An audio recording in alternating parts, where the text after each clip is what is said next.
Salut les amis, je suis Tai et bienvenue sur l'Ori Jaune. Aujourd'hui, on remet le cap au Japon avec une spécialité emblématique, les tempura de crevettes et de légumes. Une recette plutôt simple en 4 étapes, de la découpe, de la préparation de la pâte, de la préparation de la sauce et de la friture. Mais avant, comme d'habitude, on voit ensemble les ingrédients qu'il va nous falloir. Donc, comme légumes, de l'aubergine, de la courgette, de la carotte, des feuilles de céleri, si vous avez des feuilles de shiso, ce sera encore mieux, et des shiitake frais. À défaut, on pourra utiliser des champignons bruns. Il nous faut aussi des crevettes crues, pour la pâte, de la farine de blé, à faible teneur en protéines, aux alentours des 8%. Je vous explique plus loin pourquoi. De l'œuf, de l'eau, bien fraîche, et là aussi, je vous donnerai plus de détails un peu plus loin. Pour la sauce, du dashi, du sucre, de la sauce soja, du mirin, et il nous faudra aussi de la fécule de pomme de terre ou de maïs. Les quantités comme d'habitude sont à retrouver en description sous la vidéo. Et n'hésitez pas à liker si vous avez aimé la vidéo et d'activer la petite cloche pour ne pas rater les prochaines recettes. Allez, on y va pour la petite préparation. Commencez par la carotte, découpée en fines tranches d'1 à 2 mm d'épaisseur et en biais.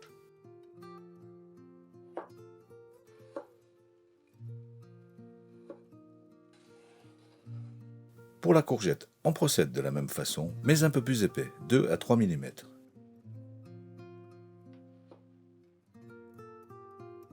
On pourra aussi la couper en éventail, pour cela détailler en tronçons de 4 cm environ,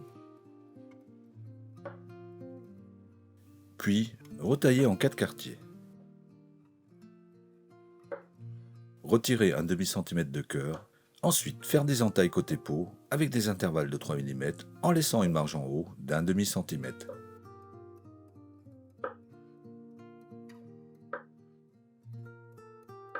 Ensuite, il suffira de presser légèrement sur cette marge pour que cela s'ouvre en éventail.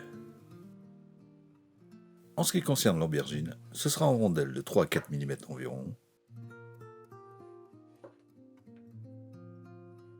Et comme pour la courgette, on pourra la découper en éventail, donc en tronçons de 4 cm, couper ensuite en 4 quartiers,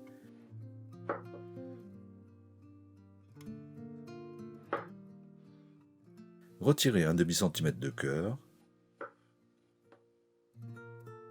faire 4 entailles avec des intervalles de 4 mm environ, en laissant aussi une marge d'un demi-centimètre en haut, et faire la 5e entaille sur toute la longueur pour séparer le morceau. Là aussi, pressez légèrement sur la marge pour obtenir un éventail. Pour les feuilles de céleri, il suffit simplement de les détacher de leur tige.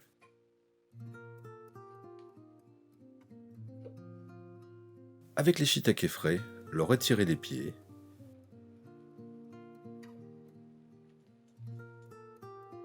puis retirer 2 bandes croisées sur le chapeau pour former une croix.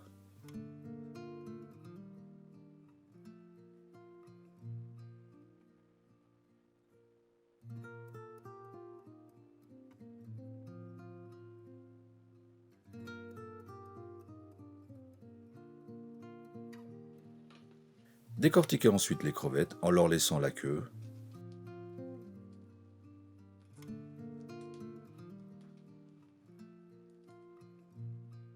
Grattez ensuite avec l'ongle de votre pouce les uropodes afin d'expulser l'eau qui s'y trouve. Ainsi on pourra éviter les explosions d'huile lors de la cuisson. Et retirer leurs intestins à l'aide d'un cure-dent.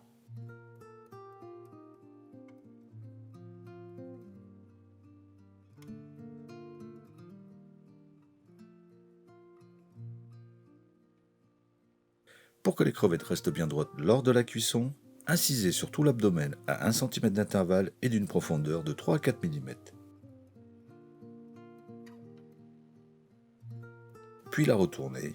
À l'aide de vos pouces et de vos index, pressez modérément sur toute la longueur de celle-ci pour casser les fibres et l'allonger légèrement. Bien ensuite les sécher à l'aide du papier absorbant.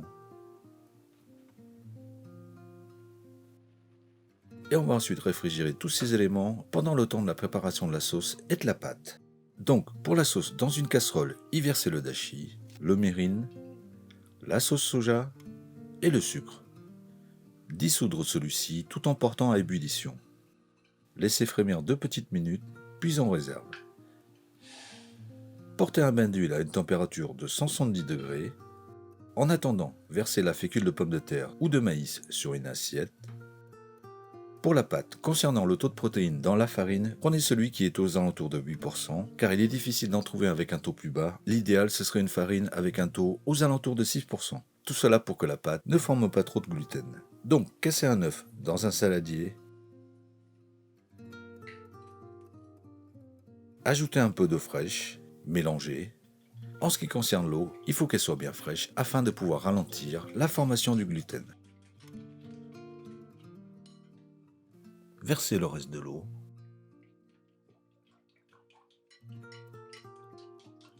Ajoutez ensuite la farine tamisée.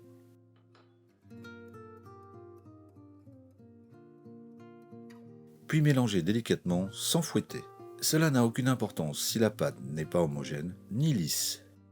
On commence avec les crevettes, d'abord les fariner d'amidon, bien retirer l'excès de celle-ci, les tremper dans la pâte et les plonger dans l'huile à 170 degrés.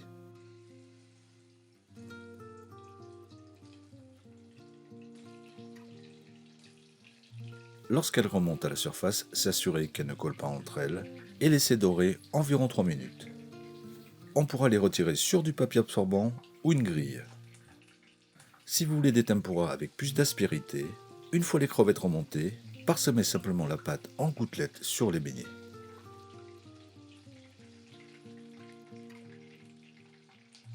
Procédez de la même manière avec les légumes, d'abord les fariner, les plonger dans la pâte, puis dans l'huile. Pour les feuilles de céleri, je vous conseille de les faire à part, car elles sont plutôt fragiles. Après tout cela, il n'y a plus qu'à dresser, on n'oublie surtout pas la petite sauce. Et regardez-moi ça si c'est pas beau.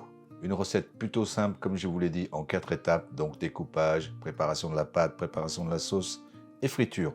Concernant la friture, petite astuce, une fois les dépôts de pâte écumés, ne surtout pas les jeter parce que vous pouvez les utiliser pour les takoyaki ou alors tout simplement les mélanger avec du riz blanc, avec un pot de sauce soja et je peux vous dire que c'est un vrai régal.